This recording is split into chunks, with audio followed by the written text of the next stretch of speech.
একটা সম্পর্কের যখন মায়া কমে যায়, তখন নদীর স্রোতের মতো মানুষ দুটির দূরত্ব বাড়তে থাকে।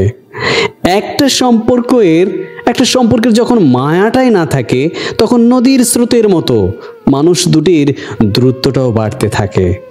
তখন কাছাকাছি থেকেও না কারোর প্রতি কোনো টান, না থাকে কারোর প্রতি কোনো মায়া। এক ছাদের নিচে থেকেও কারো প্রতি কারো থাকে না কোনো আগ্রহ। কেউ একজন যখন একা থাকার সিদ্ধান্ত নিয়ে নেয়, তখন তাকে আকাশের চাঁদ এনে দিলেও সে আর কখনো একসাথে থাকতে চাইবে না। যদি কেউ একাকী থাকার সিদ্ধান্ত নিয়ে নেয়, তাহলে তাকে আকাশের চাঁদ তার হাতে এনে দিলেও সে থাকতে চাইবে না। কারো উপর থেকে মানুষের মন যদি একবার উঠে যায়, তার সাথে তার সম্পর্ক কখনোই আর পূর্বের মতো হবে না, কখনোই হয় না। তাকে মানানোর চেষ্টা করতে করতে যখন অপর মানুষটিও ক্লান্ত হয়ে যায়, তখন সেও আশা ছেড়ে দেয়, বাড়িয়ে দেয় দূরত্ব। এভাবেই একদিন একটা সম্পর্কের ইতি হয়ে যায়। একটি সম্পর্ক একজনের বিশ্বাস, ভরসা বা গুরুত্বের উপর টিকে থাকতে পারে না।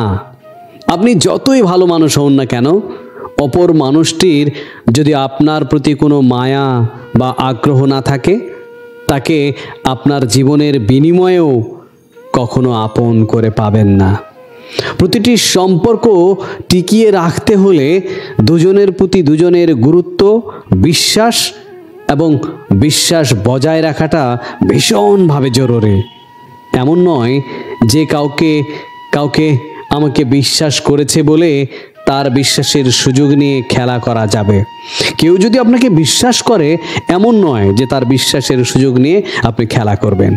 বিশ্বাস ধরে রাখতে পারলেই ধীরে ধীরে একটা সম্পর্কে মায়া বাড়তে থাকে।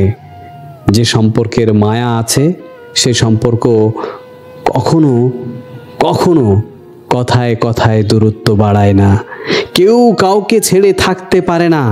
সে মানুষ দুটির কাছে সবচেয়ে দামি তাদের সম্পর্ক, কারণ তাদের সম্পর্কের প্রতি মায়া থাকে ভালোবাসা।